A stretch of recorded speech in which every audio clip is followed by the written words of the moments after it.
will begin today's hearings with LB273 with Senator Hunt. Welcome. Thank you, colleagues. Good afternoon, Chair Bozen. I'm Megan Hunt, MEGAN-HUNT, and I represent District 8. I'm here today to present LB273, a bill that would lift a current restriction in our healthcare power of attorney statute that prevents life-saving medical treatment from being administered to pregnant women in certain circumstances. I brought this bill at the request of an estate planning attorney in my district who is also an adjunct professor at Creighton Law School. This constituent has, in his capacity as an attorney, drafted hundreds of medical powers of attorney and handled many guardianship cases. In the course of his work, he came across an outdated inconsistency in our healthcare power of attorney statute, which has some concerning implications for Nebraska women and their loved ones that may one day find themselves in the difficult position of needing to make choices about whether to save her life if she is incapacitated under a medical power of attorney and happens to be pregnant. LB273 would allow for life-saving medical treatment to be administered to pregnant women who are under a healthcare power of attorney. Under current statute, the person legally empowered to make healthcare decisions on a woman's behalf if she becomes incapable of making such decisions for herself, the attorney in fact or agent, is prohibited from making any medical decision for the pregnant woman, the principal, that could result in the death of her unborn child. For most women, this attorney in fact would be a spouse, parent, or other loved one she may have legally designated to make these decisions for her care in advance in the case of an accident or debilitating illness.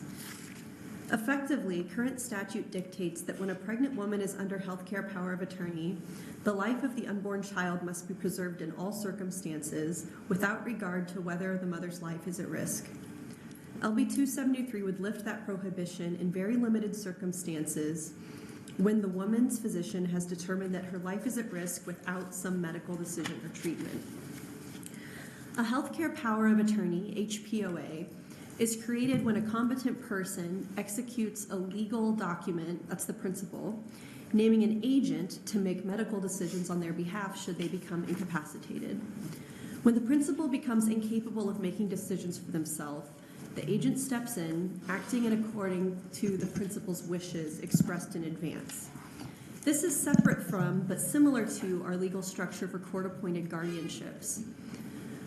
When someone cannot make safe and responsible decisions for themselves and has no power of attorney, a court-appointed guardian makes those decisions.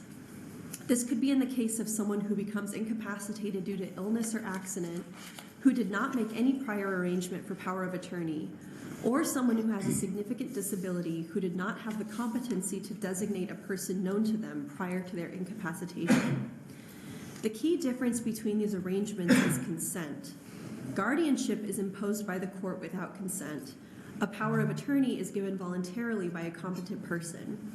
If a person can legally consent, then they don't need a guardian. It's come to my attention that there's a key inconsistency in our statutes when it comes to the powers given to a healthcare power of attorney agent with those given to court-appointed guardians. So LB273 seeks to align those powers and make them the same. Under current law, if a person is pregnant, their power of attorney cannot make any decision that would harm their unborn child, with no exceptions, even if the principal's life is at risk. In contrast, right now under current law, a guardian may only consider the best interest of their ward and can make medical decisions even if those decisions would harm an unborn child. As an example, there could be a competent woman who designates her husband as her healthcare agent. They discuss her wishes in advance. If she later becomes incapacitated and her life is in danger, her husband is legally forbidden from acting on the decision that she expressly made. Yet if she had no power of attorney, a court-appointed guardian could make that very same decision. The law gives more decision-making authority to a court-appointed guardian who could be a stranger than to her husband, a person voluntarily chosen by a competent principal who had the foresight to express her wishes. I posit to you that that's an unjust and illogical inconsistency in our treatment of agents and guardians, and this bill would correct that. Under LB273, An agent, with the advice of the principal's treating physician, would be permitted to make medical decisions necessary to protect the principal's life. The agent would still be legally bound by the principal's prior instructions and could act only within the scope of that authority. This bill is just giving the agent the same power and authority that the principal would have if she could act and make decisions for herself, or that a court-appointed guardian could make for her. In terms of real-life applications of this bill, the reality is that most pregnant women are relatively young and are not as likely as older women to have advanced directives for their medical care or to have thought to complete power of attorney legal agreements at this stage in their life. Most pregnant women will never experience this situation.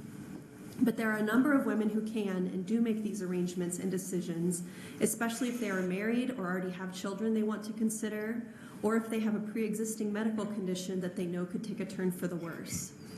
For these women, our current law forces the hand of their agent, their spouse or loved one, to prioritize the pregnancy over the woman's own life.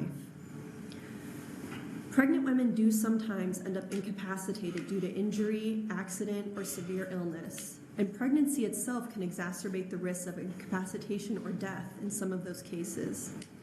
Often the accident or illness that caused the pregnant woman to be incapacitated also affects the health and viability of the fetus. So continuing the pregnancy could be futile, whereas the woman may still have a chance to live. The pregnant woman may not receive optimal care if her doctor must prioritize the health of the possibly already compromised pregnancy over the life of the woman. The current statute restricts patient rights, creating situations where families and doctors are forced to watch a patient potentially suffer and deteriorate rather than providing necessary treatment. In LB273, I've added a layer of accountability and medical oversight by requiring that if some medical treatment is being considered that could jeopardize the pregnancy, it could only be when the woman's life is at risk, as determined by her doctor. I'd like to thank Chairwoman Bazin and the committee for your flexibility in rescheduling this hearing after last week's blizzard caused hazardous conditions for travel. And I know you have a full agenda today, so thank you again for being adaptive with your schedule, and I'm happy to answer any questions. Thank you. Any questions for Senator Hunt? Senator Hallstrom. Senator Hunt, thank you. With regard to the guardian's authority, is that expressly authorized by statute or implied because of silence? It's expressly authorized by statute. Do you have a citation? Yep, it's 30-3417. Thank you. And secondly, I've been trying to read through this language. Does the language simply turn the tables that you've expressed concern over the priority being the unborn child to the potential detriment of the mother, and now we're prioritizing the mother over the unborn child? No, what it says is that that the patient can express their wishes in advance, and that the husband, for example, or the father won't be put in the position of knowing that his wife is going to die, and they might lose the fetus too, they might lose the pregnancy too, but under our current law, they have to prioritize the pregnancy. And the reason I asked the question is right now it talks about prioritizing the unborn child because it could result in the death of the unborn child. But you've got a situation where now the language that's in the statute or the proposed statute indicates that we're looking to a unborn child who is likely to develop. So could there not be a situation in which a decision to prioritize the life of the mother with an unborn child who was likely to survive could end up dying? Under the language of this bill, it would only apply if the woman's life is at risk as determined by her doctor. And my point is, right now we're saying we're trying to avoid the death of the unborn child, and now we're saying we're taking an unborn child who's likely to survive, but notwithstanding that, we may make decisions in the best interest of the mother that could very well result in the death of the child.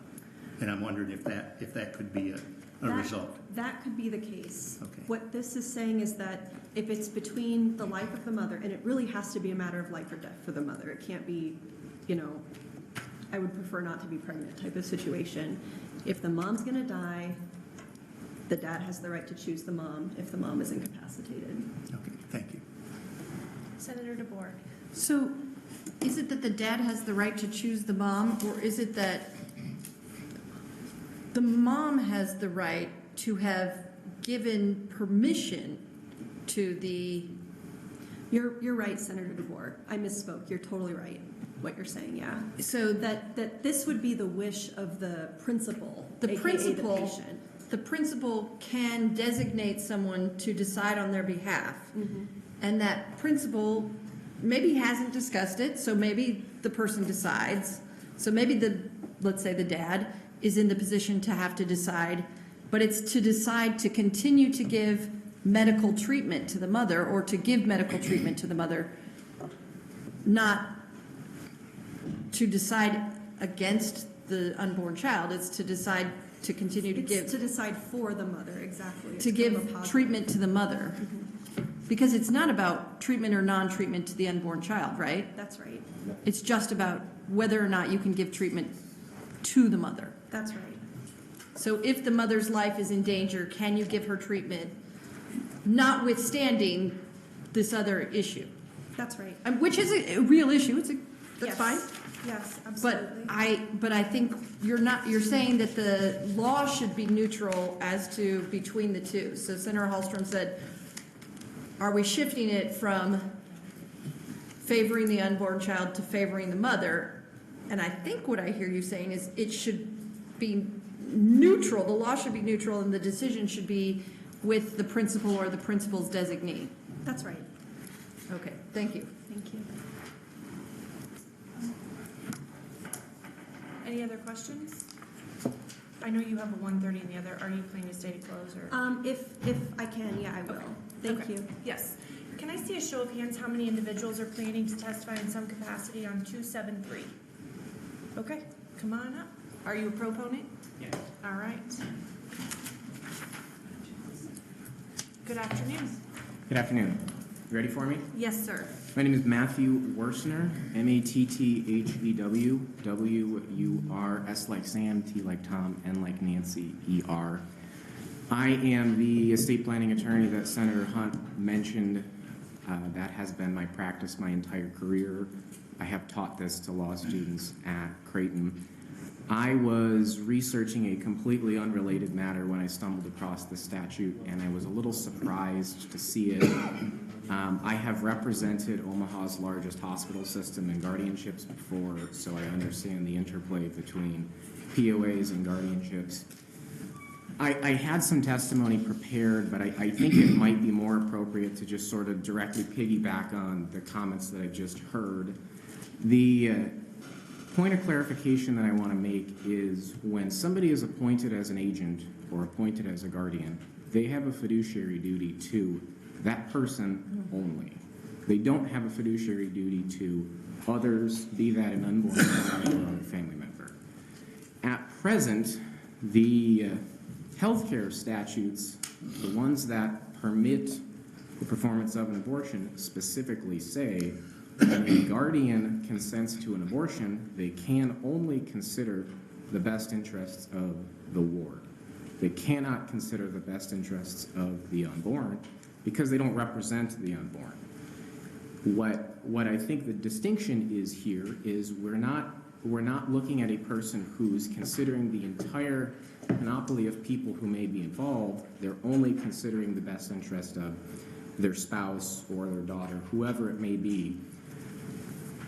The other thing to consider is, and me as the attorney that does this every day, the loophole already exists. If there's an agent under a power of attorney who doesn't have the authority to act, I can file a guardianship and I can get around this. The problem is that creates more stress for the family, that creates more lawyer fees when you've got a person who's already had the foresight to come to an attorney to try to solve this issue. Where I have a problem, though, is we almost never catch people early enough in the cycle. Or, it's not often the 23-year-old woman who's newly pregnant that comes to us. It's an older woman who's far past the point of pregnancy who's going to have a power of attorney. More often than not, the woman who gets into a car accident hasn't been to an estate planning attorney before if she's pregnant because she's too young, because she's not thought about this. And so I think the issue that's created is The power exists already in a convoluted way that seems to benefit nobody but lawyers. And as much as I love to pay my mortgage, I would much rather have women have the ability to have foresight and pre-plan instead of having an extra layer of stress and problems and court system involvement that's not otherwise necessary, in my opinion. That's why I proposed this to Senator Hunt, and to echo her comments, this is a really narrowly tailored, really esoteric issue. It's not going to do anything more than the law already allows. It only is empowering a principal to make a decision that a woman could make for herself. All other existing statutes and restrictions are still in play. It's not extra authority, it just matches authority the woman would have had herself. Let's see if there's any questions. Senator Hallstrom. When I asked Senator Hunt, she gave me the statute 3417, which is actually the one that's being amended here. Do you know what the guardianship statute is? I wasn't looking at a guardianship statute. I was looking at statute in chapter 71. Okay. So I'm looking at 71-6902, and it says at the end of that statute, in deciding whether to grant such consent to abortion, in deciding whether to grant such consent, a pregnant woman's parent or guardian shall only consider his or her child or ward's best interest. Okay, thank you. Any other questions for this testifier? Seeing none, thank you for being here. Thank you. Any other proponents? Opponents? Neutral testifiers? All right, while Senator Hunt makes her way back up, I will note, actually, Lori, was this updated? Okay, so there were 16 proponent, 3 opponent, and no neutral comments submitted for the record. Welcome back, Senator. Thank you, Madam Chair, and thanks again. I want to thank Mr. Worsner for coming down, especially with this rescheduled hearing. He was prepared to come down last week, even through the snow in Omaha, and I'm so glad that he did not have to do that. So thank you again, Madam Chair, for rescheduling. Right now, basically the problem is, and I think he did a good job explaining it, right now, the power of attorney can only consider the best interests of the unborn, while the guardianship statute requires the guardian to consider the best interest of the woman. And so it just puts in place kind of what's already going on with guardianship, and I think is more compassionate and makes more sense for what families would actually want if they had the ability to make the decision for themselves. So again, happy to answer any questions. Thank you. Any follow-up questions? All right, thank you very much for being here. That will conclude our hearing on LB 273, and